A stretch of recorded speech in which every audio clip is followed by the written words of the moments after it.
아빠가 무능해서 엄마가 떠난 거고, 심지어 내 돈까지 날린 건 아빠 죄예요. 딸마저 등을 돌린 순간 김영호 씨는 세상에 혼자 남겨진 기분이었습니다. 40년 지기 친구와 아내가 바람이 나서 도주를 하였고, 엎친 데 덮친 격으로 딸에게 버림받고 빚쟁이들에게 쫓기는 73세 노인이었죠. 하지만 1년 뒤 그는 베스트셀러 작가가 되어 있었고, 배신자들은 감옥과 빈민가에서 신음하고 있었죠. 국밥이나 쳐 드세요. 아니, 국밥도 아깝네. 여기에 당신 자리는 없어. 무릎 꿇고 용서를 구하는 아내에게 건넨 마지막 말이었습니다. 오늘의 사연 시작 전에 구독과 좋아요 부탁드립니다. 구독과 좋아요를 누른 당신, 오늘 하루 커다란 행운과 행복이 찾아올 거예요. 오늘의 사연 지금 시작합니다. 김영호는 산악회 배낭을 현관에 내려놓으며 집 안으로 들어섰습니다. 2박 3일의 지리산 여행을 마치고 돌아온 집은 언제나처럼 고요했습니다. 여보 왔어. 영호가 부엌 쪽으로 목소리를 높였지만 대답이 없었습니다. 신발장 앞에서 멈춰선 영호는 눈을 깜빡였습니다. 아내 정숙의 구두와 운동화, 슬리퍼까지 모든 신발이 사라져 있었습니다. 영호가 거실로 들어가자 더욱 이상한 광경이 펼쳐졌습니다. 벽에 걸려있던 결혼사진이 떼어져 나가고 그 자리에는 누런 벽지만 남아 있었습니다. 액자가 있던 곳의 벽지는 유독 하얗게 남아서 네모난 자국을 드러냈습니다. 이게 뭐야? 영호가 안방으로 뛰어들어갔습니다. 화장대 위에는 종이 한 장이 놓여 있었습니다. 찾지 말라라고 적힌 짧은 메모였습니다. 정숙의 필체가 분명했지만 평소보다 삐뚤삐뚤했습니다.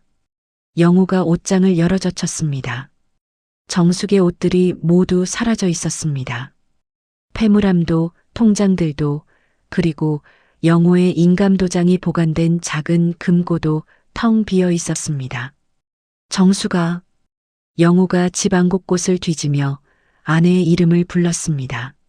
화장실도 다락방도 심지어 베란다 구석까지 샅샅이 뒤져봤지만 아무도 없었습니다. 영호가 떨리는 손으로 휴대폰을 꺼내 정숙에게 전화를 걸었습니다. 연결할 수 없는 번호입니다. 안내음이 차갑게 흘러나왔습니다.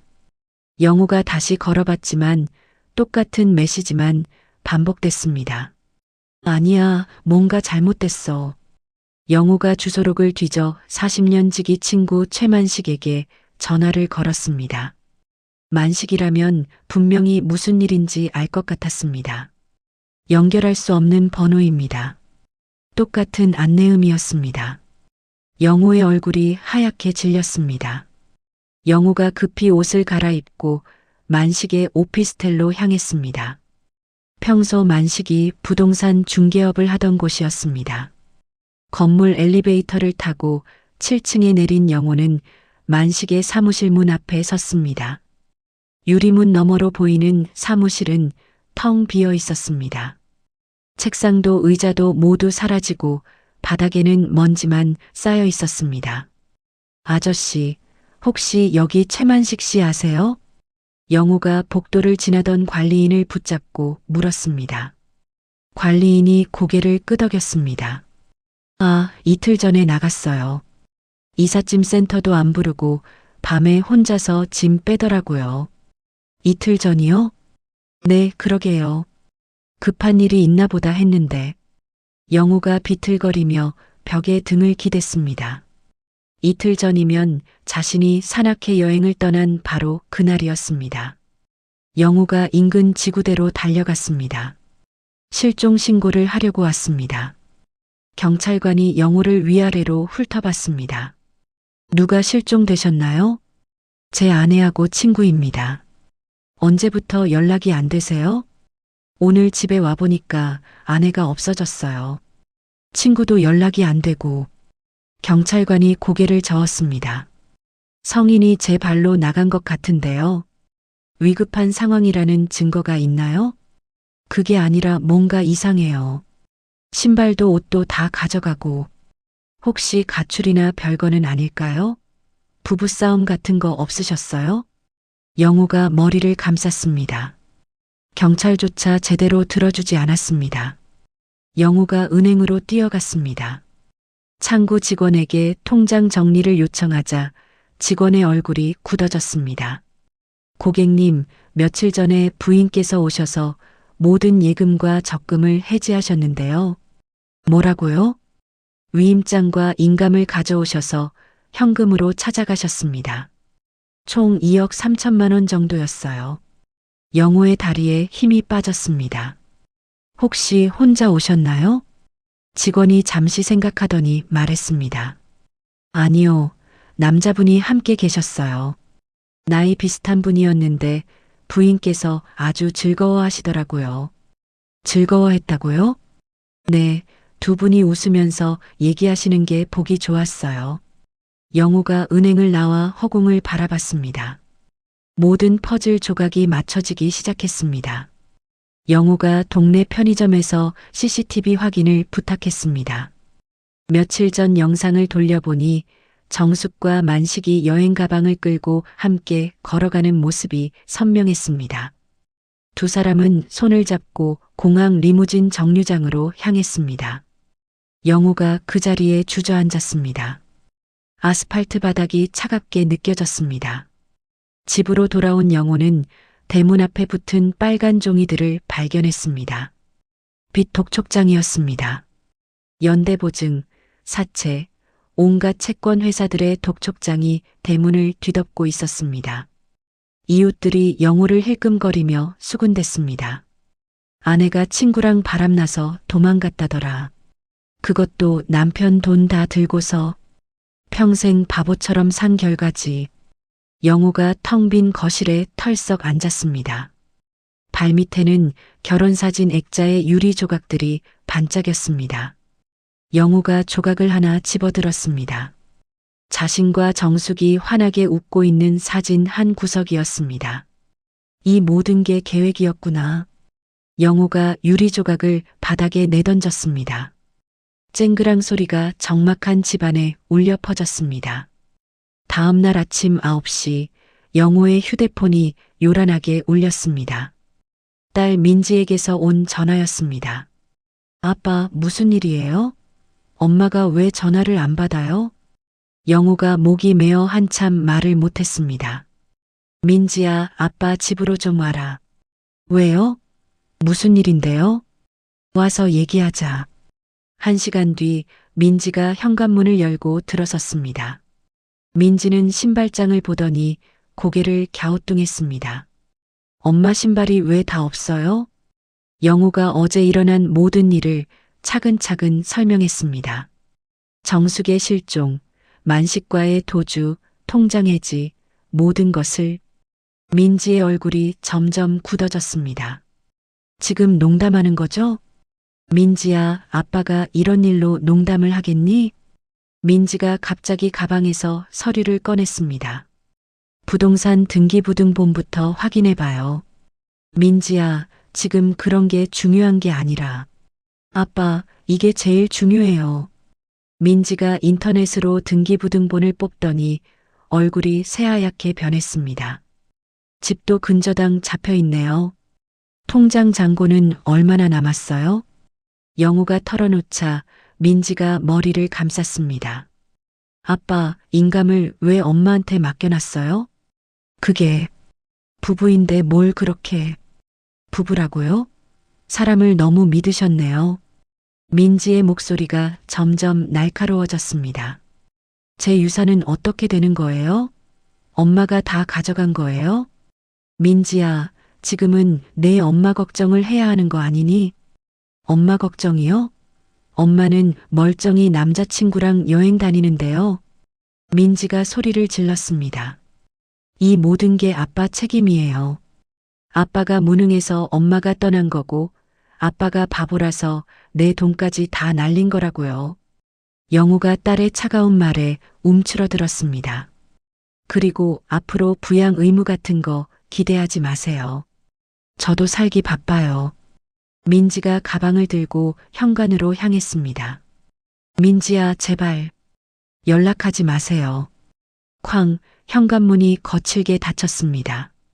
영호가 혼자 남은 거실에서 멍하니 앉아 있는데 현관벨이 울렸습니다. 문을 열자 정장 입은 남자 2명이 서 있었습니다. 김영호 씨 맞죠? 네, 그런데요. 최만식 씨가 연대보증 선건에 대해 얘기 좀 하죠. 남자들이 거침없이 집 안으로 들어왔습니다. 잠깐요, 연대보증이 뭐예요? 모르셨어요? 제2금융권에서 돈 빌릴 때 김영호 씨가 보증을 서셨는데 영호의 머리가 하얗게 변했습니다. 그런 적 없어요. 인감과 신분증 복사본 다 있습니다. 총 8천만 원이네요. 남자 중 한 명이 빨간 스티커를 꺼내 TV에 붙였습니다. 압류 딱지였습니다. 이거 뜯으면 안 됩니다. 법적 조치 들어갑니다. 냉장고, 세탁기, 소파까지 모든 가전제품에 빨간 딱지가 붙었습니다.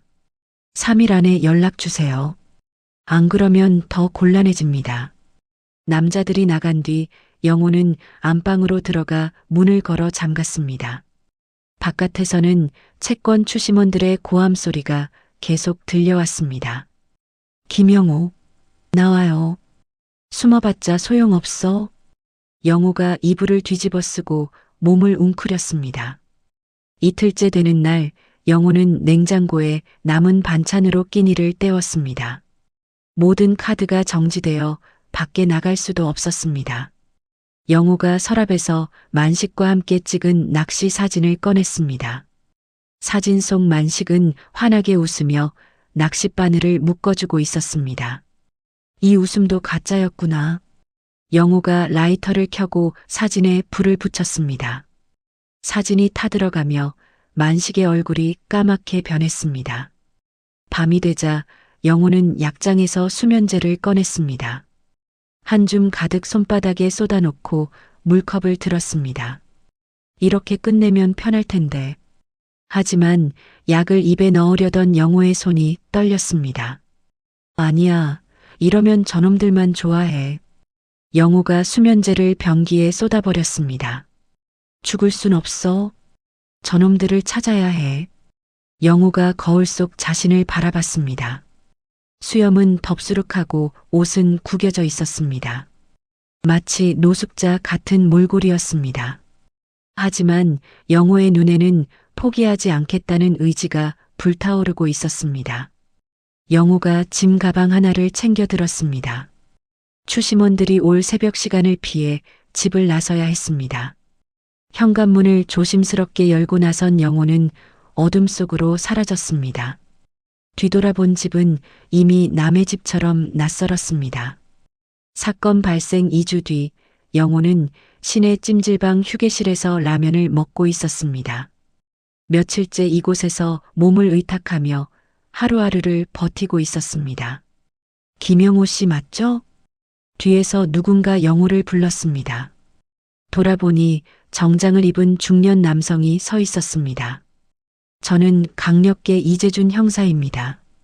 이재준이 신분증을 보이며 앞자리에 앉았습니다. 혹시 최만식이라는 분 아시죠? 네, 그런데 왜요? 김영호 씨가 피해자로 신고가 들어왔거든요. 영호가 수저를 내려놓았습니다. 최만식이 단순 사기꾼이 아닙니다. 대규모 불법 도박 사이트의 자금 세탁 총책이에요. 이재준이 태블릿을 꺼내 영호에게 보여줬습니다. 이 영상 좀 보세요. 화면에는 공항 출국장 CCTV 영상이 나왔습니다. 고화질로 선명하게 찍힌 영상이었습니다. 영호가 화면을 응시했습니다. 정숙과 만식이 팔짱을 끼고 면세점을 걸어가고 있었습니다.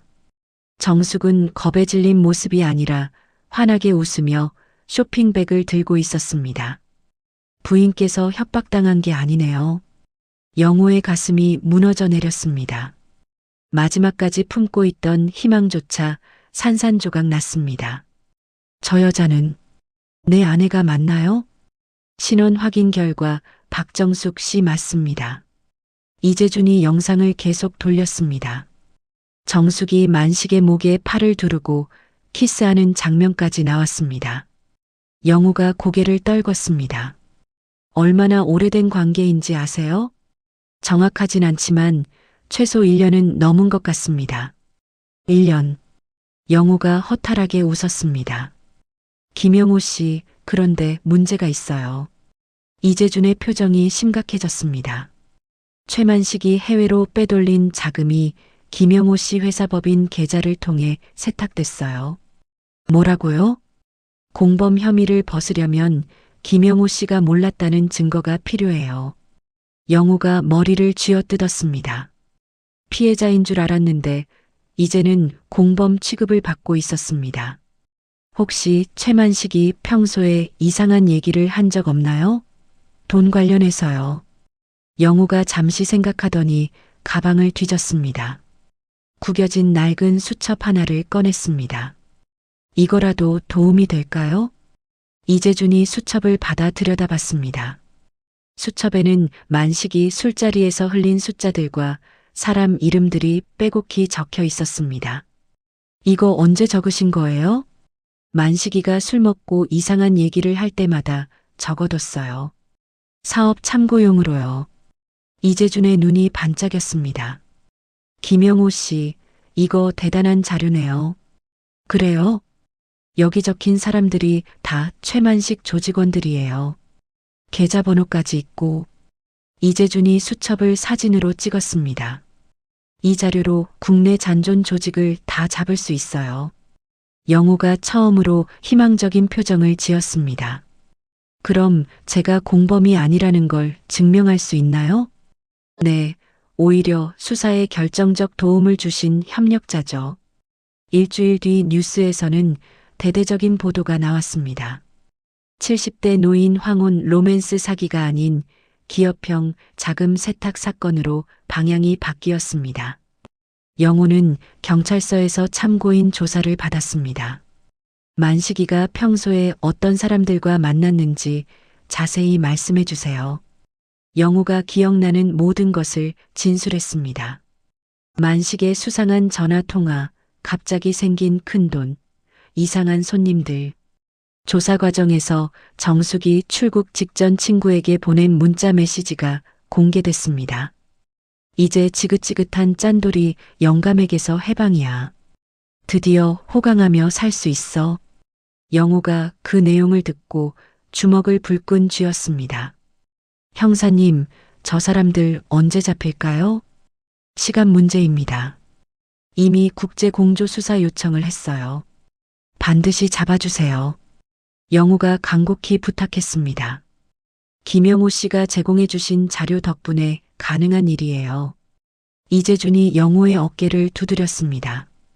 언론에서도 김영호 씨를 피해자로 보도하고 있으니 여론도 우호적이에요. 영우가 경찰서를 나서며 주먹을 꽉 쥐었습니다. 배신감이 복수심으로 바뀌고 있었습니다. 죽지 않고 버텨서 끝까지 봐야겠어. 영우의 발걸음에 힘이 실렸습니다. 이제 단순히 살아남는 것이 아니라 짓밟힌 자존심을 되찾기 위한 싸움이었습니다. 찜질방으로 돌아가는 길에 영우는 편의점에서 신문을 샀습니다. 일면에 자신의 이야기가 크게 실려 있었습니다. 조직 범죄 피해자 김영호 씨 결정적 단서 제공. 영우가 신문을 가슴에 품고 씁쓸하게 웃었습니다. 한 달 후 영우는 구도심의 좁은 골목길을 걸었습니다. 채권 추심원들을 피해 이곳저곳을 떠돌며 지낸 지 벌써 한 달이었습니다. 낡은 상점들이 늘어선 골목 한쪽에 임대 현수막이 찢어진 채 방치된 점포가 있었습니다. 유리창에는 먼지가 두껍게 쌓여 있고 안쪽은 캄캄했습니다. 영우가 점포 앞을 지나는데 안에서 사람 소리가 들렸습니다. 야, 여기서 뭐 하는 거야? 건물주로 보이는 중년 남성이 고함을 지르고 있었습니다. 죄송합니다. 며칠만 더. 젊은 남성의 목소리였습니다. 영우가 유리창 틈으로 안을 들여다봤습니다. 20대 후반쯤 되어 보이는 청년이 캔버스와 물감통을 들고 쩔쩔매고 있었습니다. 며칠이 아니라 당장 나가라고. 여기 무단 침입한 지가 얼마야. 건물주가 청년의 그림 도구들을 바닥에 내던졌습니다.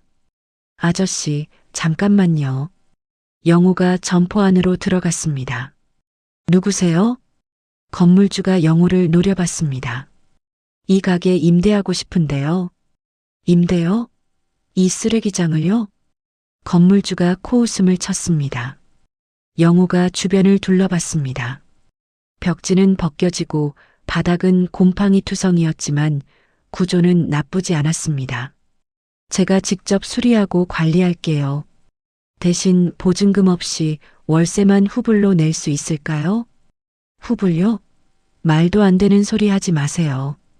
이 상태로는 임대도 안 될 텐데 제가 깨끗하게 만들어 드릴게요.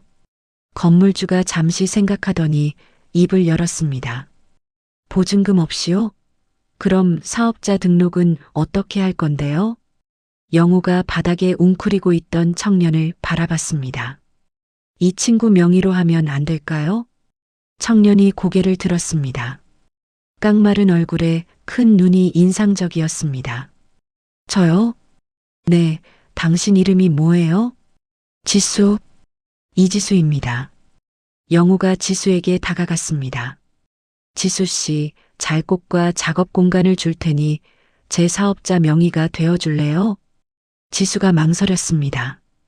그게 무슨 사업인데요? 서점을 할 생각이에요. 서점이요? 네, 작은 북카페 같은 거 말이에요.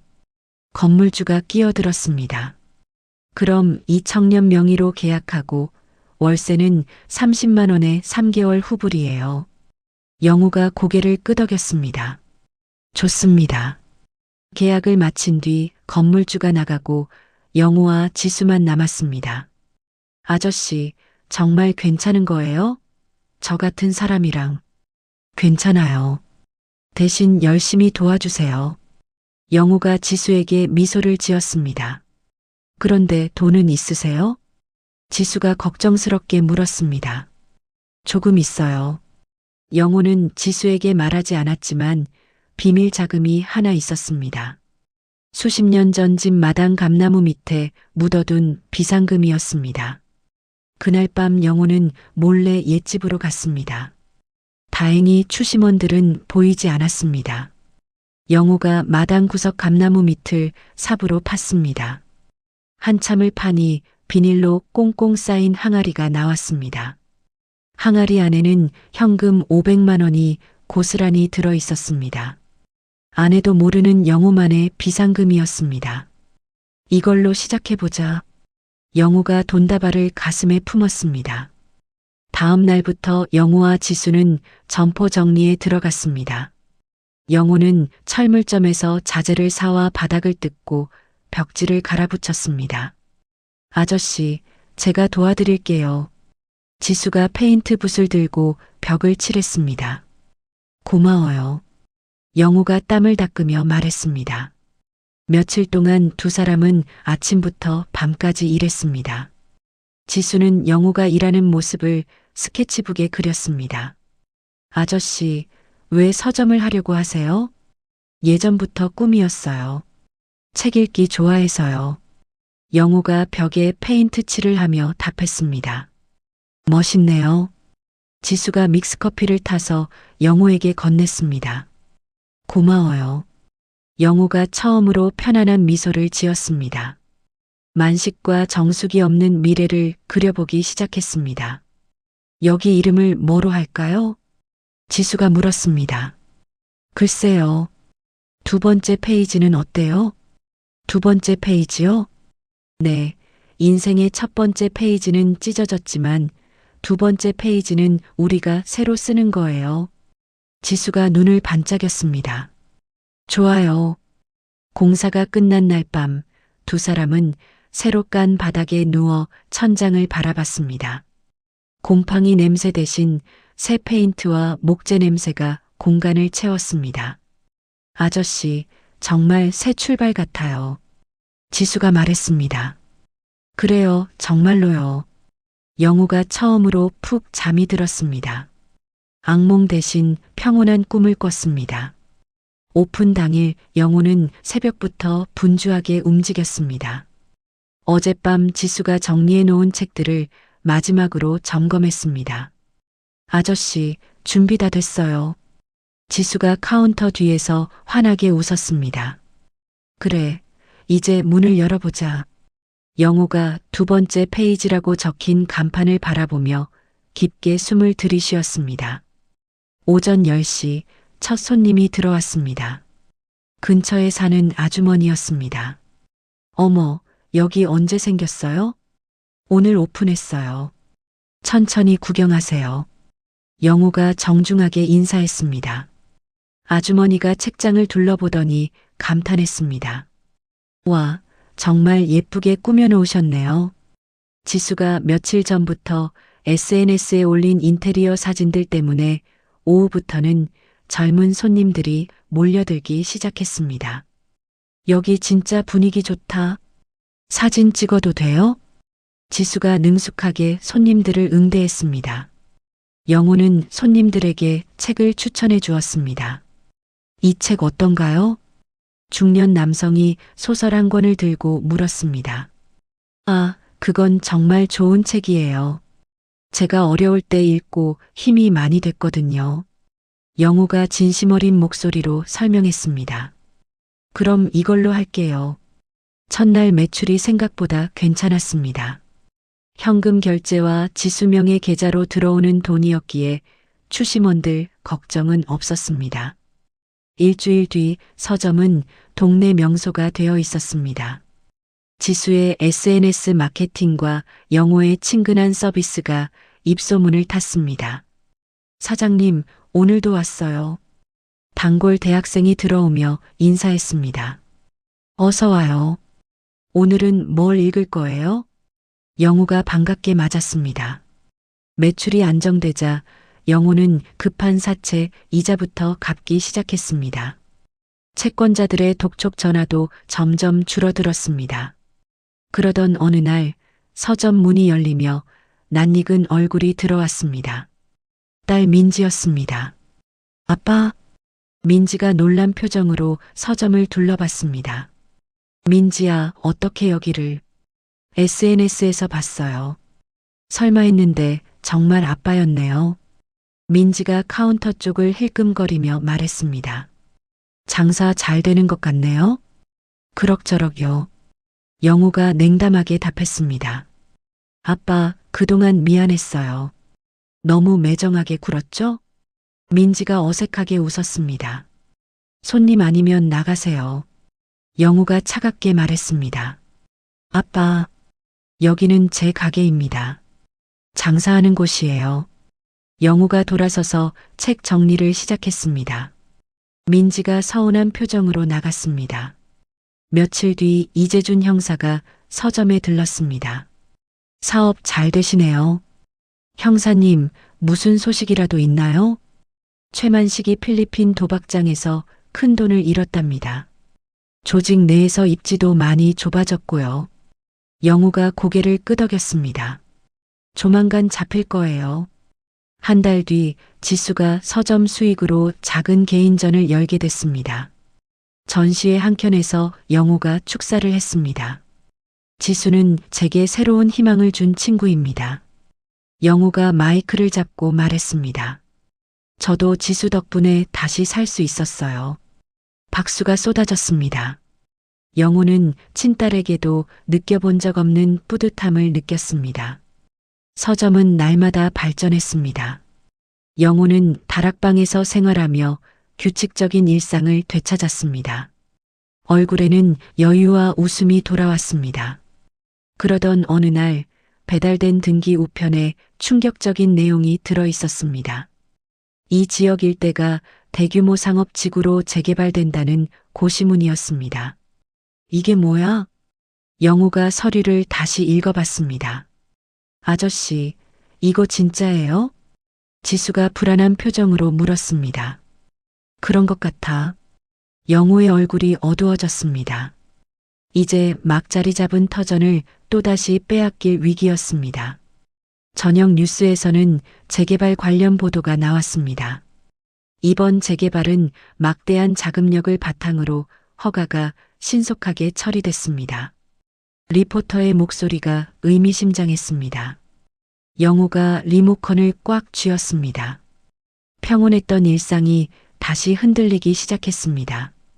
그로부터 일주일 뒤 골목에 낯선 남자들이 나타났습니다. 재개발 시행사의 용역들이었습니다. 여기 다 비워야 합니다. 검은 양복을 입은 남자가 상인들에게 서류를 건넸습니다. 갑자기 왜 그래요? 옆 가게 아주머니가 항의했습니다. 재개발 결정됐잖아요. 한 달 안에 다 나가세요. 용역이 퉁명스럽게 답했습니다. 영호가 서점 문을 열고 나왔습니다. 저희도 나가야 하나요? 당연하죠. 여기 다 부서집니다. 용역이 영호를 위아래로 훑어봤습니다. 강제 퇴거 동의서 여기 사인하세요. 영호가 서류를 받아보니 손이 떨렸습니다. 사인 안 하면 어떻게 되죠? 그럼 더 복잡해져요. 용역의 목소리에 협박이 섞여 있었습니다. 건물주가 급히 달려왔습니다. 김영호 씨, 미안해요. 보상금이 너무 커서요. 얼마나 받으셨는데요? 5억이에요. 이 낡은 건물이 5억이라니. 건물주가 흥분해서 말했습니다. 그래서 이번 달 안으로 방을 빼셔야 해요. 영호의 얼굴이 하얗게 변했습니다. 계약은 어떻게 되는 거죠? 재개발 때문에 어쩔 수 없다고 써 있잖아요. 건물주가 계약서를 흔들었습니다. 영호가 시행사 사무실을 찾아갔습니다. 고급스러운 빌딩 20층에 있는 사무실이었습니다. 항의하러 오신 거죠? 직원이 시큰둥하게 물었습니다. 저희 서점은 이제 막 자리 잡았는데요. 보상금 받고 다른 데로 가세요. 다른 곳에서 다시 시작하기 어려워요. 그건 저희 문제가 아닙니다. 직원이 일어서며 말했습니다. 대표님이라도 만날 수 있을까요? 바쁘십니다. 영호가 대표실 문패를 힐끔 봤습니다. 대한종합개발 대표이사 박진수라고 적혀 있었습니다. 회사 로고를 본 영호는 어디선가 본 듯한 기시감을 느꼈습니다. 집으로 돌아온 영호는 만식의 낡은 수첩을 다시 꺼냈습니다. 혹시나 하는 마음으로 페이지를 넘겨봤습니다. 이게 뭐지? 수첩 뒷부분에 자금 세탁처 명단이 적혀 있었습니다. 그 중에 대한종합개발 계열사라는 글자가 보였습니다. 영호의 심장이 뛰기 시작했습니다. 설마. 영호가 급히 인터넷으로 대한종합개발을 검색해봤습니다. 재개발 시행사의 모기업이 바로 대한종합개발이었습니다. 만식이 새끼가 훔친 내 돈으로 나를 쫓아내려고 하는 거야. 영호가 주먹을 탁자에 내려쳤습니다. 극심한 스트레스로 영호는 그날 밤 쓰러졌습니다. 지수가 119를 불러 응급실로 실려갔습니다. 아저씨, 괜찮으세요? 지수가 침대 옆에서 걱정스럽게 물었습니다. 지수야, 미안해. 영호가 링거를 맞으며 말했습니다. 과로와 스트레스입니다. 며칠 푹 쉬세요. 의사가 처방전을 써주었습니다. 병실에서 영호는 온몸이 떨렸습니다. 자신이 빼앗긴 돈이 돌고 돌아 자신을 쫓아내는 무기가 되었다는 현실이 너무 잔혹했습니다. 안 돼. 이대로 당할 순 없어. 영호가 침대에서 벌떡 일어나 이재준 형사에게 전화를 걸었습니다. 형사님, 중요한 발견을 했어요. 뭔데요? 만식이와 재개발 시행사가 연결되어 있어요. 영호가 수첩 내용을 자세히 설명했습니다. 정말요? 그럼 바로 내사 들어가야겠네요. 제발 도와주세요. 당연히 도와드려야죠. 김영호 씨가 또 결정적 단서를 주셨네요. 이재준의 목소리에 흥미가 섞여 있었습니다. 다음 날 영호가 퇴원해서 서점으로 돌아오니 유리창이 깨져 있었습니다. 아저씨, 지수가 놀라서 달려왔습니다. 누가 그랬어요? 용역들이 와서 협박했어요. 빨리 나가라고. 영호가 깨진 유리 조각을 치우며 이를 악물었습니다. 이번에는 절대 안 당해. 영호가 지렛대를 문 앞에 세워놓고 지켰습니다. 아저씨, 무서워요. 지수가 떨리는 목소리로 말했습니다. 지수야, 이번에는 우리가 이겨야 해. 영호가 단단한 목소리로 답했습니다. 다음 날 영호는 상인 회의를 소집했습니다. 단순히 보상금 더 받자고 투쟁하지 맙시다. 영호가 회의실에서 일어나 말했습니다. 시행사의 비리를 폭로하는 방향으로 가야 해요. 비리요? 다른 상인이 물었습니다.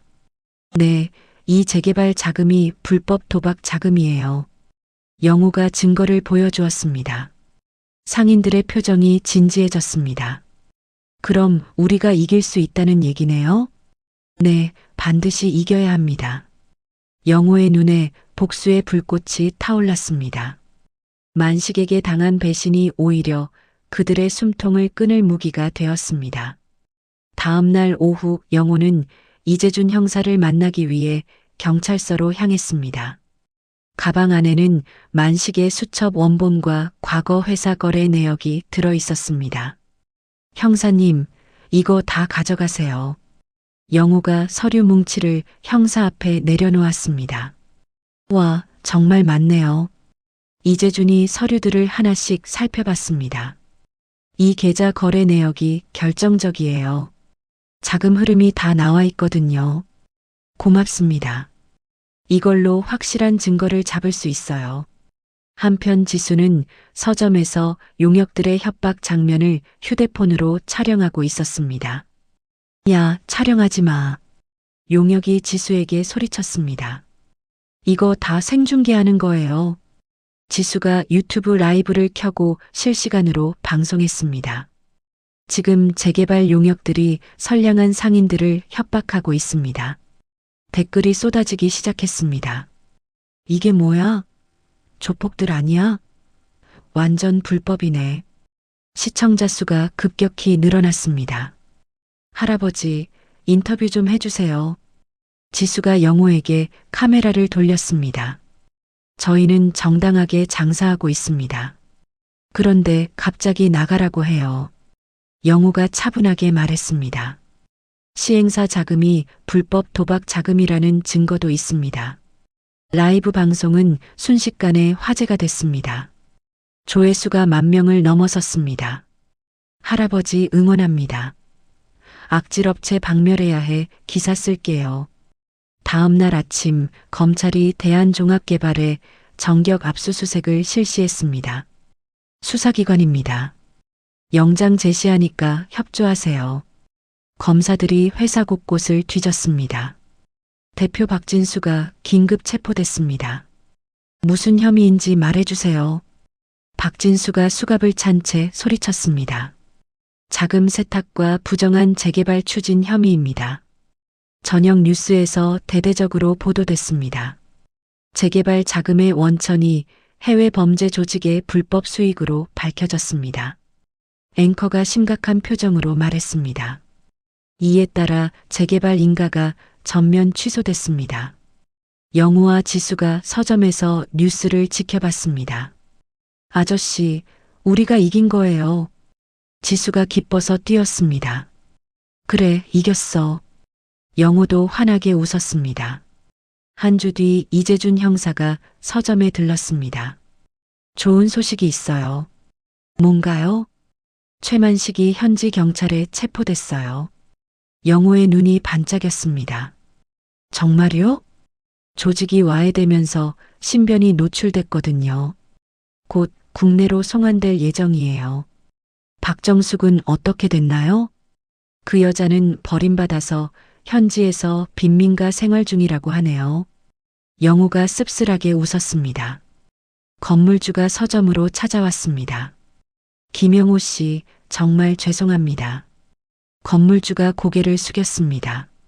재개발이 취소되니까 임대료를 더 받을 수도 없고 그냥 5년 장기 계약하시죠. 정말요? 네, 월세도 그대로 30만 원으로요. 영호가 기뻐했습니다. 방송국에서 영호에게 인터뷰를 요청해 왔습니다. 어떤 기분이세요? 기자가 마이크를 들이댔습니다. 별다른 감정은 없어요. 내 인생을 망친 놈들이 스스로 판 무덤에 묻혔을 뿐이죠. 영호가 담담하게 말했습니다. 앞으로 계획은 어떻게 되시나요? 서점 계속 운영하면서 책도 써볼 생각이에요. 상인들이 영호를 번영의 회장으로 추대했습니다. 김영호 회장님 덕분에 우리가 살았어요. 상인들이 박수를 쳤습니다. 골목은 다시 활기를 되찾았습니다. 관광객들까지 몰려와 정의를 지킨 서점을 구경했습니다. 영호는 가게 앞을 청소하며 바닥에 떨어진 재개발 전단지를 주웠습니다. 종이를 구겨서 쓰레기통에 던져버리고 승리의 미소를 지었습니다. 지수야, 오늘도 좋은 하루야. 네, 아저씨. 지수가 환하게 웃으며 대답했습니다. 두 번째 페이지라는 간판이 따뜻한 햇살에 반짝였습니다.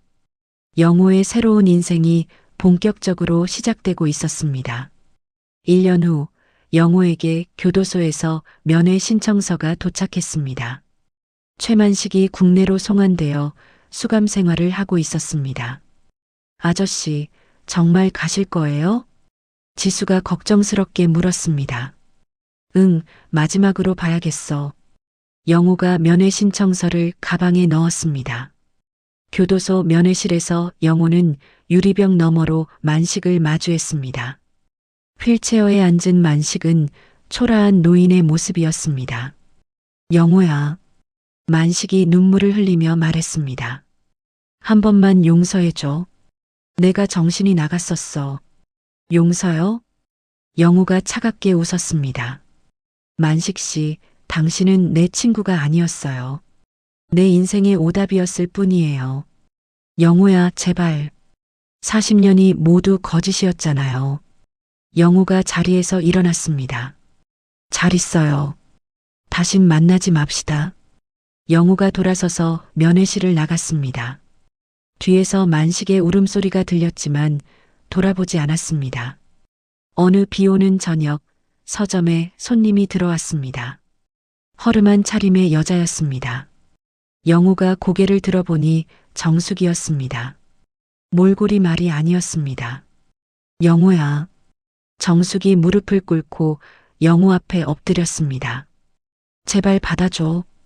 갈 곳이 없어. 영호의 눈이 잠시 흔들렸습니다. 40년 함께한 세월이 머릿속을 스쳐 지나갔습니다. 만식이가 날 버렸어. 돈만 뺏고 하녀처럼 부리다가. 정숙이 통곡했습니다. 영호야, 내가 미쳤었어. 한 번만. 영호가 지갑에서 5만 원권 몇 장을 꺼냈습니다. 국밥이나 사드세요. 영호가 돈을 정숙에게 건넸습니다. 여기는 당신 자리가 없어요. 영호야, 나가세요. 영호가 단호하게 말했습니다. 정숙이 돈을 움켜쥐고 비틀거리며 나갔습니다. 밖에서 통곡 소리가 들렸지만 점점 멀어졌습니다. 영호가 떨리는 손으로 서점 문을 걸어 잠갔습니다. 40년 세월의 미련을 완전히 끊어내는 순간이었습니다. 몇 달 뒤 영호는 모든 빚을 청산했습니다. 신용도 회복되어 자신 명의의 통장도 다시 만들었습니다. 아저씨, 축하드려요. 지수가 통장을 보며 기뻐했습니다. 고마워, 지수야. 딸 민지가 손주를 데리고 서점에 들렀습니다. 아빠, 정말 죄송했어요. 민지가 진심으로 사과했습니다. 민지야, 이제 됐어. 영호가 손주를 안아주었습니다. 할아버지.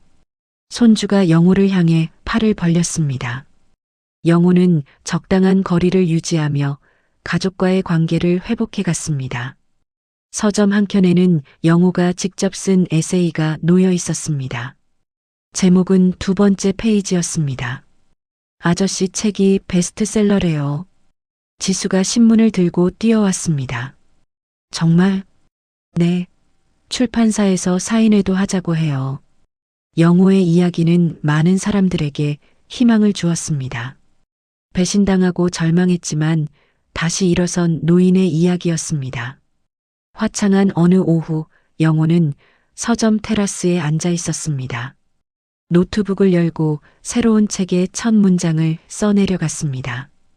인생의 마지막 챕터는 내가 쓰는 것이다. 따뜻한 햇살이 영호의 어깨를 감쌌습니다. 멀리서 지수가 손님들과 즐겁게 이야기하는 소리가 들려왔습니다. 영호가 고개를 들어 하늘을 바라봤습니다. 구름 한 점 없이 맑은 하늘이었습니다. 이제 정말 새 출발이야. 영호가 혼자 중얼거리며 다시 글쓰기에 집중했습니다. 키보드 소리가 조용한 오후 공기를 가르며 울려 퍼졌습니다.